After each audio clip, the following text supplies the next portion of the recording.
ladies and gentlemen, to another JVS movie interview. This time with the amazing director Benh Zeitlin from Beast of the Southern Wild and this new film Wendy. How you doing today, sir? Real good, real good. So, what made after 8 years Wendy your follow-up project?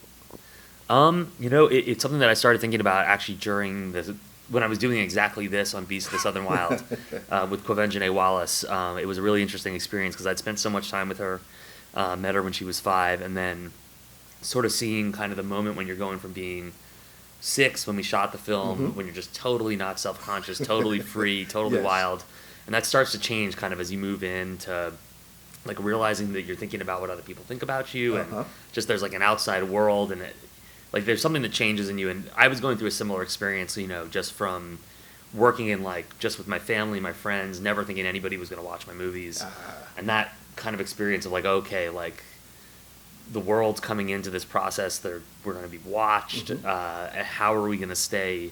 How are we going to stay free? How are we going to stay true to ourselves and make films with the same principles? And somehow, the story of Peter and the story of Wendy felt like a framework to tell that emotional experience through. Okay. Now, after seeing the film, could you explain the process of finding your Peter and Wendy? Because these two young actors, I'm gonna call them actors, even though I know at the Q&A you said they're not really actors, but it was amazing. Now they are, we just search and search and search, and we have an amazing casting team.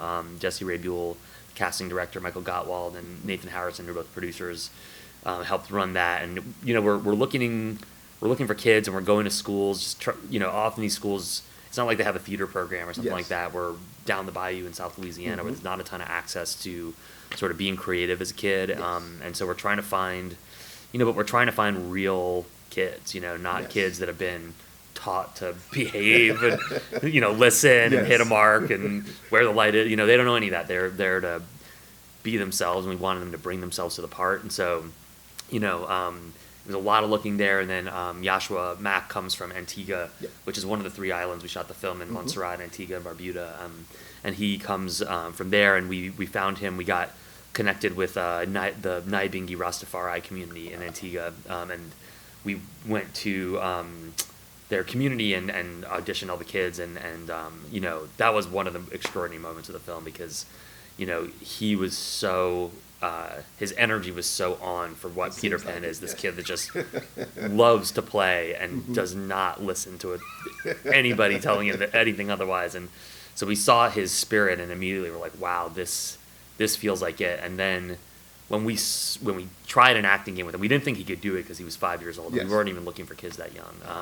But seeing this 5-year-old little boy just like snap into character was one of the miracles of the process. And it was the moment when I was like, we're making this film. Like, this is happening. I can't believe this is really happening, but this is now my Peter, and I'm gonna go on this adventure with him, and we'll see where we end up.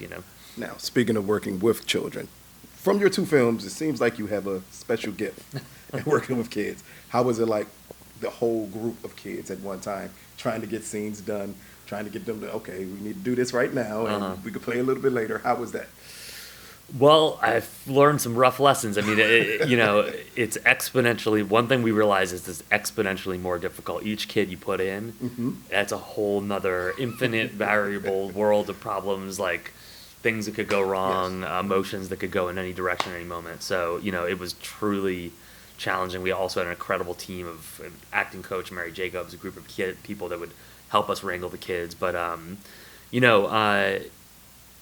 think for me the key thing is I actually just really respect children. I really relate to them, and I don't treat them as kids. I don't treat them as someone less than me. I'm always trying to be open and listen and understand the way they think, because oftentimes, kids are more imaginative, smarter, more emotionally intelligent, and so for me, I think that helps me a lot. I think the kids can sort of see that, I'm not just going to tell them what to do. I'm looking for them to collaborate with me, and I'm looking to play with them and make it fun, and I think that there's, as difficult it is, there's kind of a mutual respect that allows you to get through it.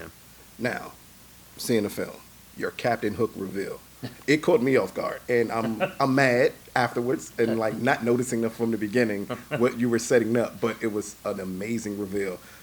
How important was it for you to introduce that character properly? Well, trying to do it without giving anything away. Exactly. We wanted everything in the film to like emerge organically, and in the original versions of Peter Pan, you just kind of arrive on this island and there's like Indians and mermaids Yes. already living there and fairies and pirates and they're just all there. We want to really give like a realistic. We wanted to think about how this could actually happen. Like Okay. how could this island actually come to exist? Where would these characters come from? And so in our version of the film, the only character who actually was on Neverland, basically there was a volcanic eruption in the past, Yes. and the only survivor was Peter Pan and this sort of mythic, I'm not going to say what she is, but Yes, this goddess of exactly. sorts who protects the children. They were the only ones there, and then everybody else who comes to the island was brought by Peter to be his friends. And then the stakes on the island are such that, as long as you stay carefree and young, and as long as you believe that the mother's going to protect you, you stay young forever. But in the minute that your faith falters or you start to doubt yourself, you can get old incredibly quickly. And Yes. so, we wanted to build this new mythology around the island from which Captain Hook would emerge. Okay. Last question for you. Now, we had to wait 8 years for this project. Yeah. Are we going to have to wait another 8 years for your next film? Not making any promises. Like my process is really, I really love, the way that me and my collaborators make films is a very unique process. This film is not made in the way that other films are made. And hopefully when you go see it, you'll see that it's not like this is another Peter Pan remake. This is like a completely different Yes, type of it is. movie that works with the framework of that myth. But that's the process that I love, and that's how I make films. And it's not that it takes necessarily so long, but it's totally unpredictable. Yes. We work with a lot of, between children and oceans and volcanoes and, there's so many things that can take you off in a new direction Yes. without you expecting where you're going to go. And so, I think about it like an exploration where into an unknown continent or something, and you know where you start, you kind of know you have to get to the other side, but you Yes. just have no idea how long the path is. Exactly. And I'm going to keep on doing that. So, hopefully it's shorter next time, but if not, I'll see you in 7 years. There you go. Well, this has been another JVS interview with Mr. Benh Zeitlin, director of Wendy. Please go see Wendy. It's an amazing film. You're going to absolutely love it. Take your children to see it.